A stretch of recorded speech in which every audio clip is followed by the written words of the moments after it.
تو بیدروس بادشاہ اللہ کی بارگاہ میں دعا کر رہا تھا، مولا کوئی ایسی نشانی بتا دے کہ جس نشانی کو دیکھ کر کے یہ قوم ایمان لے آئے۔ تو اس بادشاہ کی دعا پر اصحاب کہف جو 300 سال سے سو رہے تھے، اللہ نے ان کو دوبارہ اٹھایا۔ وہ اٹھے، انہوں نے آپس میں ایک دوسرے کو سوال کیا کہ ہم کتنے دن کب سے یہاں سو رہے ہیں؟ کسی ساتھی نے کہا صبح آئے تھے، دوپہر ہو گئی ہے۔ کسی نے کہا نہیں تھوڑا زیادہ سو لیے۔ بعد میں پھر انہوں نے اپنی نشانیاں دیکھیں، ناخن بہت بڑے، بال الگ سے دکھ رہے ہیں۔ انہوں نے کہا کچھ تو معاملہ ہے، اللہ بہتر جانتا ہے ہم کتنے دن یہاں ٹھہرے رہے۔ ایمان والے تھے۔ ان ساتھیوں نے ایک اپنے ساتھی کو پیسے دے کر کے بازار بھیجا کہ بھوک بہت لگی ہے، کھانا لے آؤ۔ دیکھیں اللہ دوبارہ زندہ کر رہا ہے تو کھانے کی بھوک بھی ہے انہیں۔ بھیجا اور اس کو یہ کہہ کر کے بھیجا کہ خبردار کوئی بھی تمہارے اوپر نظر نہ ڈالے، بادشاہ کی پولیس، کہ اگر وہ بادشاہ کو پتہ چل گیا تو ہم سب کو گرفتار کر لے گا۔ وہ 300 سال پہلے کی بات بول رہے ہیں۔ اس اپنے ساتھی کو بھیجا اور وہ چھپتے چھپتے شہر میں آیا اور کھانا لیا۔ کھانا لے کر کے اس نے پیسے دیا تو دکان والے نے دیکھا پیسے یہ کون سے؟ 300 سال پہلے کے پیسے۔ ظاہر سی بات ہے حکومتیں بدلتی ہیں، سکے بدل جاتے ہیں۔ اس کی تو سب سے بہترین مثال ہمارے زمانے میں دیکھ لیا۔ آپ لوگوں کو تو یہ سب سمجھانے کی ضرورت نہیں، پرانی 500 کی نوٹ کہاں ہیں، 1000 کی نوٹ کہاں ہیں۔ حکومتیں جب چاہیں ڈی مونیٹائزیشن کرتی رہتی ہیں۔ بہرحال تو وہ سکے جو ہے دیکھ کر کے دکان والے نے پوچھا اچھا وہ چاندی اور سونے کے ہوا کرتے تھے؟ پوچھا کہ یہ تمہارے ہاتھ کہاں سے آئے؟ کہا یہ میرے اپنے پیسے ہیں۔ دکان والا امانت دار تھا، اس نے دکان میں کھڑا کیا اور جا کے پولیس کو خبر کر دیا۔ پولیس کو خبر کر دیا اور کہا کہ میرے پاس ایک ایسا آدمی آیا ہے، لگتا ہے اس کے ہاتھ میں کوئی پرانا خزانہ ہاتھ میں آیا ہے، لہذا اسی لیے میں آ کر کے تم کو خبر دے رہا ہوں۔ اس زمانے کا کوئی بہترین ٹپر ہوگا وہ۔ جا کر کے پولیس کو پہلے سے ٹپ دے دیا۔ ہیں بہت سارے لوگ، اور مجھے تو افسوس اس بات کا ہوتا ہے کہ ہم پر یہ بلیم بھی کرتے ہیں کچھ بڑے لوگ کہ آپ کے محلے ٹپروں سے بھرے ہوئے ہیں۔ یعنی پولیس کو کہ مخبر جاسوس مسلمان محلوں میں بہت بھرے ہوئے ہیں۔ یہ سب دوسرے لوگ ہم سے کہتے بھی ہیں، خاص کئی لوگ اسی کام میں صبح و شام کر رہے ہیں۔ اب تو لوگوں کو شرم بھی نہیں آتی، فخر سے کالر چوڑا کر کے بولتے ہیں ہاں ٹپ دیتے ہیں، جاسوسی کرتے ہیں۔ کس کی؟ مسلمانوں کی۔ اللہ انہیں ہدایت عطا فرمائے۔ تو وہ بیچارہ دکان والا پولیس کو جو جا کر کے خبر کر دیا، پولیس پوری آ گئی بادشاہ کی، لیکن کون سے؟ اب کے بادشاہ کی، بیدروس کی۔ یہ اصحاب کہف میں سے جو لے کے کھانا لینے آئے تھے ان کو پکڑ لیا، کہا کہ تمہارے پاس یہ پیسے کہاں سے آئے؟ کہا یہ میرے اپنے پیسے ہیں، میرے اور بھی ساتھی وہاں انتظار کر رہے ہیں۔ بادشاہ کے سامنے لے کر کے حاضری پیشی کر دی پولیس نے۔ بادشاہ نے پوچھا یہ کیا ہے، کہاں سے آئے ہو؟ انہوں نے اپنا واقعہ بتایا۔ اس کرسی پر آپ تو نہیں، کوئی اور تھا۔ یہاں ہم جب گئے تھے کوئی اور تھا، اب آپ آئے ہمیں معلوم نہیں ہے۔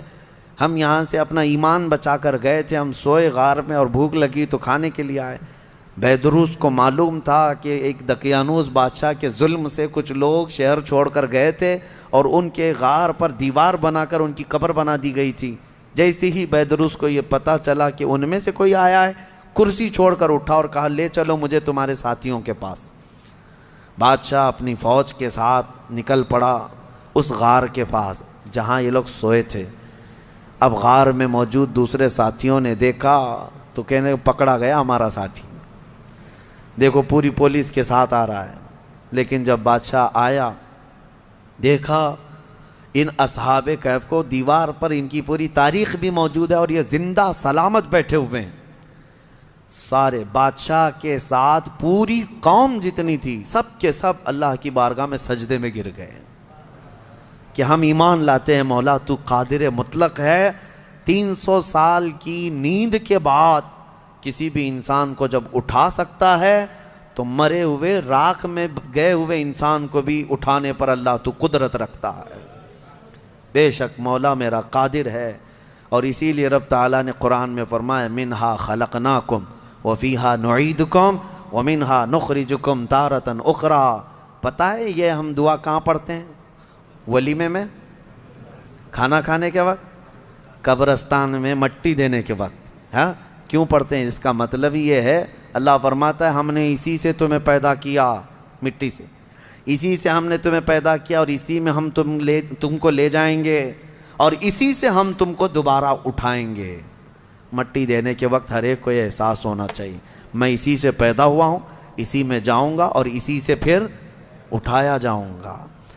تو سارے سجدہ ریز ہوئے، ایمان لائے، اور پھر اصحاب کہف واپس اپنے غار میں گئے، پھر سو گئے، اور پھر ان کو لمبی نیند آئی، اور ایسی نیند آئی کہ آج تک سو رہے ہیں. حدیث پاک میں وہ ابھی بھی سو رہے ہیں. قیامت کے قریب اللہ ان پر صرف موت طاری کرے گا، ورنہ ابھی تک وہ سو رہے ہیں. اور ہر عاشورہ محرم کی 10ویں تاریخ کو وہ کروٹ بھی بدلتے ہیں. اصحاب کہف آج بھی سو رہے ہیں اپنے غار پہ. اور قرآن میں اللہ نے فرمایا ان کے غار کو اللہ نے ایسا رکھا ہے کہ سورج بھی ان کے غار کے اوپر سے نہیں جاتا، سورج کی تیز روشنیاں ان کے اوپر نہیں آتی. وہ غار اوپر سے چھپا ہوا نہیں ہے، وہ کھلے میدان میں سوئے ہیں. سورج جب ان کے غار کے اوپر سے جاتا ہے تو دائیں ہو جاتا ہے یا بائیں ہو جاتا ہے، موسموں کے حساب سے سیدھے ان کے اوپر سے نہیں جاتا. موسموں کے تھپیڑوں سے اور سختیوں سے بھی اللہ نے ان کو محفوظ رکھا ہے. اور قرآن میں اللہ فرماتا ہے کہ تم اگر دیکھو گے وَتَحْسَبُهُمْ أَيْقَاظًا وَهُمْ رُقُودٌ وَنُقَلِّبُهُمْ ذَاتَ الْيَمِينِ وَذَاتَ الشِّمَالِ وَكَلْبُهُمْ بَاسِطٌ ذِرَاعَيْهِ بِالْوَصِيدِ. دیکھنے والا دیکھے گا تو ایسا لگیں گے کہ وہ زندہ بیٹھے ہوئے ہیں جبکہ وہ سو رہے ہیں. اللہ فرماتا ہے اور وہ کبھی دائیں اور بائیں پلٹتے رہتے ہیں، اور ان کا کتا پالتی مار کر ان کے قدموں میں بیٹھا ہوا ہے. لَوِ اطَّلَعْتَ عَلَيْهِمْ لَوَلَّيْتَ مِنْهُمْ فِرَارًا. اللہ فرما رہا ہے اگر تم دیکھنے کی کوشش کرو گے، پیٹ پھیر کر کے بھاگ جاؤ گے. تمہارے اوپر اللہ ایسا رعب ڈالے گا، کوئی دیکھ نہیں سکے گا، کوئی دیکھ نہیں. اب جارڈن میں ایک جگہ اصحاب کہف کا غار کہہ کر کے بتایا جاتا ہے، اور لوگ اندر گھس کے دیکھ کے بھی آتے ہیں، ویڈیو بھی کر کے آتے ہیں. لیکن قرآن کے اعتبار سے مجھے نہیں لگتا، یہ پتہ نہیں جا کر ہڈیوں کے ویڈیو بنا کر کے لاتے ہیں. اور انٹرنیٹ پہ بھی بہت سارے ویڈیو پڑے ہیں، اصحاب کہف کا غار، اصحاب کہف کا غار. یہ غار کہاں ہے اور اللہ کیسے محفوظ رکھا ہے، آپ وہاں جا نہ سکیں گے. رعب ایسا اللہ تعالیٰ نے اس غار پر رکھا ہے. اب خلاصہ کلام یہ ہے کہ اس میں جو چیزیں عبرت کی ہیں وہ میں کہتا ہوں. وہ کون تھے؟ اللہ کے نبی تھے؟ وہ کون تھے؟ رسول تھے؟ فرشتے تھے؟ نہیں. اللہ فرماتا انہم فتیۃ آمنوا بربہم. بس وہ نوجوان تھے جو اپنے رب پر ایمان لائے تھے. اگر نوجوان مضبوط ایمان لائیں، مولا صدیوں تک ان کی حفاظت فرماتا ہے. ان کے ایمان کی برکت دیکھیں. اور اتنا ہی نہیں، وہ اچھے لوگ تھے، اچھے لوگ تھے. میاں کتا کیا کر رہا ہے؟ کتا کیوں ابھی تک محفوظ ہے؟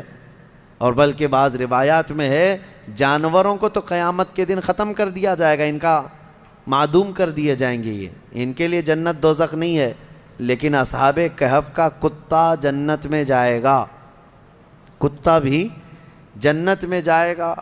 اس کی وجہ یہ ہے، فرمایا کہ کتا جنت میں جا رہا ہے، وجہ یہ ہے کہ اللہ والوں کے دامن سے لگا ہوا ہے، اللہ والوں کے ساتھ بیٹھا ہوا ہے.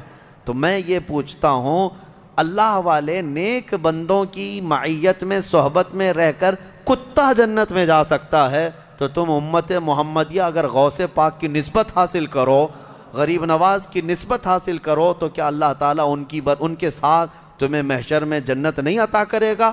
اسی لیے بریلی کے امام نے اپنی نسبت پہ یوں فخر کیا تھا، اے سرکار غوث تجھ سے در سے سگ، اور سگ سے ہے مجھ کو نسبت، میری گردن میں بھی ہے دور کا ڈورا تیرا. اس نشانی کے جو سگ ہیں نہیں مارے جاتے. ہاں، جن کتوں کے گلے میں پٹا ہوتا ہے ان کو میونسپلٹی والے نہیں اٹھاتے ہیں. کیوں؟ وہ نشانی ہے کہ یہ کسی مالک کا کتا ہے. آوارہ جو ہے اسے انجیکشن مار کے چلے جاتے ہیں.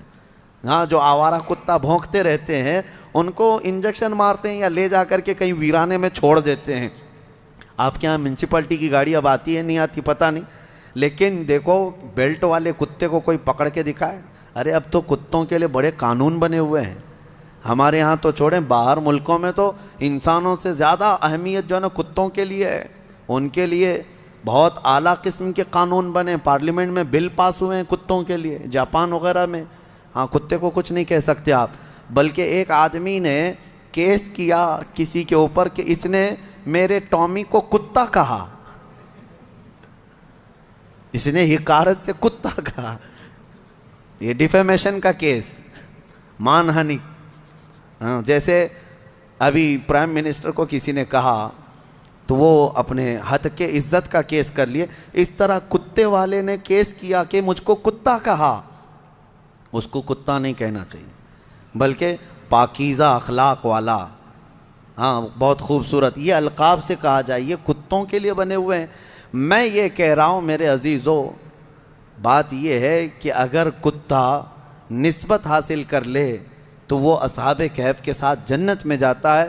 تو اعلیٰ حضرت فاضل بریلوی نے یہی فرمایا، اس نشانی کے جو سگ ہیں نہیں مارے جاتے، حشر تک میرے گلے میں رہے یا غوث پٹا تیرا، حشر تک میرے گلے میں رہے پٹا تیرا. اللہ تعالیٰ ان اولیاء کی نسبت ہمارے گردنوں میں قائم و دائم رکھے، اور مولا کریم ہمیں سنی صحیح العقیدہ زندگی عطا کرے اور اہل سنت و جماعت پر خاتمہ بالخیر فرمائے. السلام علیکم ناظرین، اسی طرح کے اسلامک ویڈیو دیکھنے اور سننے کے لیے ہمارے چینل کو سبسکرائب کریں. جزاک اللہ خیرا جزا. السلام علیکم ورحمۃ اللہ وبرکاتہ.